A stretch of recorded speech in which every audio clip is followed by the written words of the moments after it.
Me llamaron oportunista por aparecer en el funeral de mi propio padre, un hombre que nunca me reconoció en público.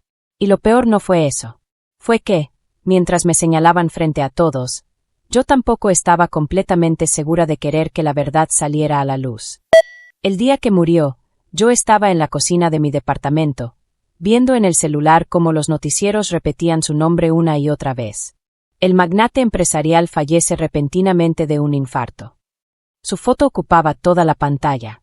Traje oscuro. Sonrisa perfecta. Hombre ejemplar. Mi padre. O al menos eso decía mi acta de nacimiento en una nota al margen que siempre me pareció una bomba sin detonar. Nunca me buscó. Nunca me llamó. Pero durante años envió dinero a mi madre con una sola condición: silencio. Cuando decidí ir al funeral, no fue por dinero. Fue por algo más infantil, más frágil. Quería mirarlo una última vez y comprobar si mis ojos eran los suyos. No sabía que esa decisión lo cambiaría todo. La iglesia estaba llena de flores blancas y trajes negros. Murmullos de empresarios, políticos, cámaras discretas. Yo no encajaba ahí. Vestido sencillo. Manos temblando. Y entonces ella me vio. Su esposa. Perfectamente erguida. Impecable incluso en duelo. ¿Quién eres?, preguntó sin bajar la voz. Sentí que 100 miradas se clavaban en mí. Soy su hija. El silencio fue tan abrupto que escuché mi propia respiración romperse. Uno de los hijos, el mayor, soltó una risa seca. «Qué conveniente», dijo. «Papá muere y aparece una hija secreta». La palabra secreta se sintió como una bofetada. Intenté acercarme al ataúd. Me bloquearon el paso. «No te atrevas», susurró la esposa. «No vas a usar este momento para sacar dinero. Cazafortunas. Oportunista. Sinvergüenza».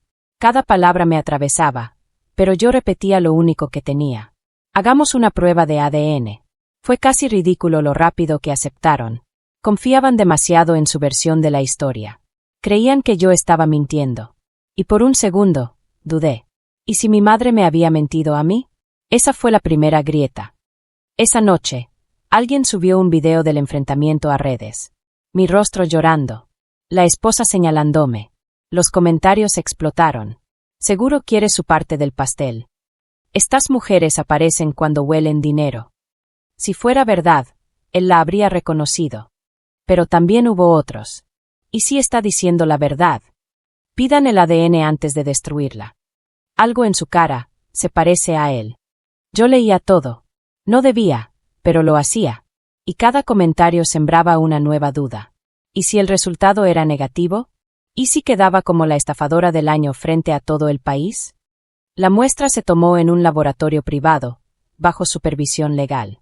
Todo frío. Aséptico. Clínico. El hijo menor me miraba con una mezcla de desprecio y curiosidad. «Cuando salga negativo, espero que desaparezcas», me dijo. Yo no respondí. Porque en el fondo, una parte de mí temía que tuviera razón. La espera fue una tortura elegante. Nadie hablaba directamente del tema, pero todos sabían que el resultado definiría algo más que un parentesco. Definiría reputaciones, orgullos, millones. Cuando nos citaron en la oficina del abogado, sentí que caminaba hacia una sentencia. La esposa estaba impecable otra vez. Los hijos, tensos. Yo tenía las manos heladas. El abogado abrió el sobre. Aclaró la garganta. Y durante esos segundos, entendí que mi vida podía dividirse en antes y después de esa frase. La probabilidad de paternidad es del 99.99%. No hubo gritos. No hubo lágrimas. Solo silencio. Un silencio tan denso que parecía material. El hijo mayor fue el primero en hablar. «Eso no cambia nada», dijo, demasiado rápido. Pero sí lo cambiaba. Y lo que vino después fue peor. El abogado respiró hondo antes de continuar. «Existe una cláusula confidencial en el testamento». La esposa frunció el ceño. Yo no sabía nada de eso.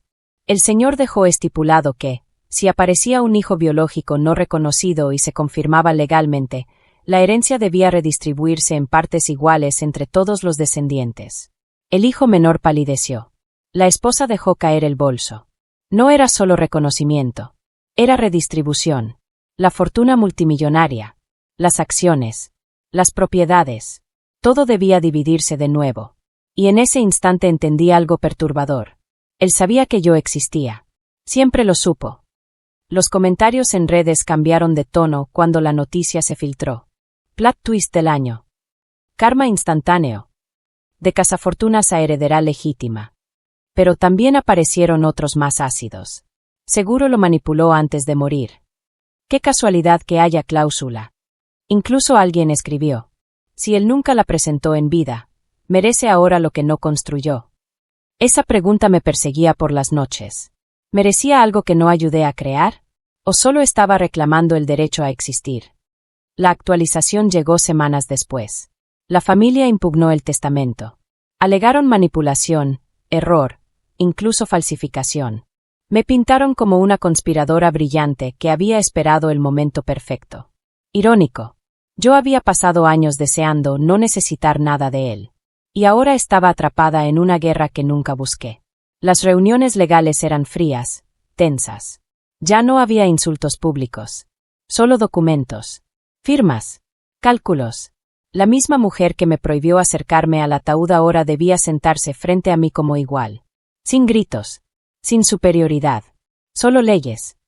Un día, el hijo menor me pidió hablar a solas. ¿Lo sabías? Me preguntó. ¿Que él había dejado esa cláusula? Negué con la cabeza. ¿Alguna vez lo viste? Asentí. Solo una vez. Yo tenía 9 años. Él me llevó a un parque lejos de la ciudad. Me compró un helado. Me dijo que era especial, pero que el mundo era complicado. Nunca volvió. Cuando terminé de contar eso, su expresión cambió. No era odio. Era algo más incómodo. Duda. Porque la narrativa que habían construido sobre mí comenzaba a agrietarse. El juicio sigue en proceso. La fortuna ya no es tan sólida como antes. Los mercados reaccionan, los socios desconfían, la prensa huele sangre. Algunos dicen que destruí a la familia. Otros dicen que solo revelé una verdad que siempre estuvo ahí. Yo no celebré cuando firmaron la redistribución provisional. No lloré. No sonreí. Solo sentí una calma extraña. Como si, por primera vez, mi existencia hubiera sido reconocida oficialmente. No como secreto. No como error. Sino como hija.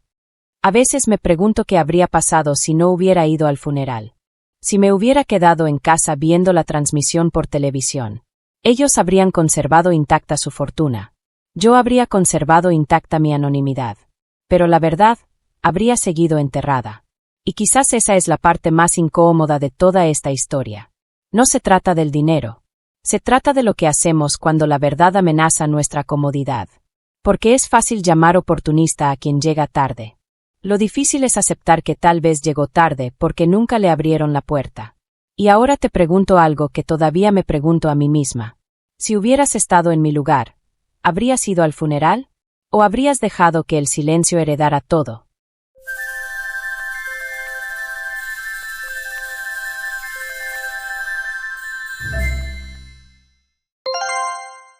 Celebraba que la casa sería suya, y el laboratorio cambió todo. El día que enterramos a mi padre, mi hermano brindó por la casa que algún día sería suya, y yo fingí sonreír. Porque en el fondo, mientras el sacerdote hablaba de legado y honor, yo solo podía pensar en una pregunta que llevaba años pudriéndose en silencio, ¿y si no era su hijo? Suena cruel. Lo sé. Pero en mi familia la crueldad siempre fue elegante. Se servía en copas de cristal y se firmaba ante notario. Mi padre construyó un imperio inmobiliario desde cero. Propiedades en media ciudad, hoteles, terrenos que hoy valen millones. Y desde que tengo memoria, mi hermano mayor, Adrián, fue el heredero perfecto. Alto, carismático, idéntico a mi padre. La misma sonrisa segura. La misma manera de caminar como si el suelo le perteneciera. Yo era el otro. El que no se parecía. El que salió a la familia de mamá. El que escuchaba en cada reunión, aprende de tu hermano. Nunca lo odié, pero tampoco supe cómo no compararme. Lo extraño es que la duda no nació de mí. Nació de una frase que escuché cuando tenía 12 años. Mi tía, después de 3 copas de vino, le susurró a mi madre en la cocina, a veces los secretos regresan cuando menos lo esperas. Yo estaba detrás de la puerta. Nunca olvidé la cara de mi madre. Pálida. Asustada. Y ahora, con mi padre muerto y el testamento por abrirse, esa frase volvió como un eco incómodo. El abogado de la familia, un hombre que olía a cuero viejo y discreción, pidió una reunión privada antes de leer el testamento. Dijo algo que hizo que el aire se volviera denso. Hay una cláusula especial. El patrimonio principal solo puede heredarse por descendencia biológica directa. Adrián soltó una carcajada. ¿En serio? ¿Vamos a hacer una novela barata ahora? Yo no me reí. Porque el abogado añadió algo más. Su padre solicitó que, en caso de duda razonable, se realicen pruebas de ADN. Silencio. Mi madre bajó la mirada. Y en ese momento entendí que la sospecha no era solo mía. Adrián aceptó hacerse la prueba entre bromas. Seguro. Intocable. Yo también accedí. No sabía que esa decisión lo cambiaría todo. Los días de espera fueron extraños. Adrián siguió actuando como si ya estuviera celebrando. Hablaba de reformas en la casa principal. De vender un terreno. De modernizar la empresa. Yo lo escuchaba, sintiendo algo que no quiero admitir que era esperanza. ¿Era terrible que una parte de mí deseara que él no fuera hijo de mi padre? Sí. Pero también era humano. Cuando llegaron los resultados, el abogado nos citó a los 4. Recuerdo el sonido del sobre al abrirse. Recuerdo el leve temblor en las manos de mi madre. Y recuerdo la frase exacta. El señor Adrián Torres no presenta compatibilidad genética con el fallecido. No entendí al principio. Fue como escuchar un idioma extranjero. Adrián sonrió, esperando la broma. Pero el abogado continuó. El señor Daniel Torres, yo, sí presenta vínculo biológico directo. El mundo se inclinó. Mi hermano dejó de respirar por un segundo. Mi madre comenzó a llorar. Yo sentí una mezcla nauseabunda de vértigo, alivio y culpa. El heredero perfecto no era hijo de mi padre. Yo sí. Las siguientes horas fueron un caos. Adrián gritó que era imposible. Que la prueba estaba mal. Que era una conspiración. Mi madre intentó abrazarlo y él la apartó. ¿Quién es mi padre entonces? Preguntó con una voz que jamás le había escuchado. Esa pregunta lo rompió más que el dinero. Y ahí es donde todo se volvió moralmente incómodo. Porque legalmente, la cláusula era clara. El patrimonio central, la casa, los edificios, eran míos. Yo, el hijo minimizado, me convertía en el único heredero directo. Y no sabía si sentirme reivindicado o monstruoso. Esa noche publiqué mi historia en un foro anónimo. Necesitaba escuchar otras voces. Necesitaba saber si estaba mal por no querer renunciar. Los comentarios no tardaron. Si el padre puso esa cláusula, algo sabía. No es tu culpa. Biología no es paternidad. El verdadero hijo es quien estuvo ahí.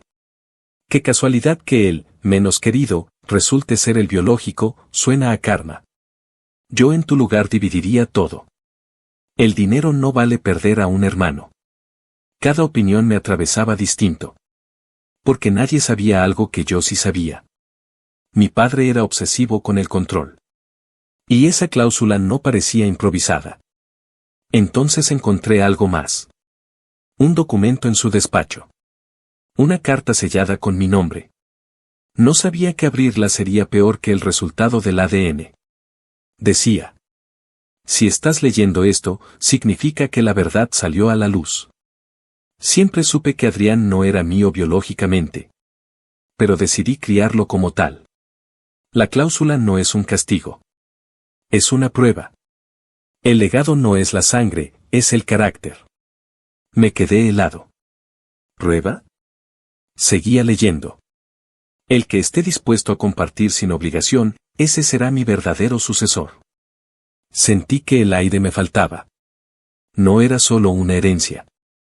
Era un examen moral póstumo.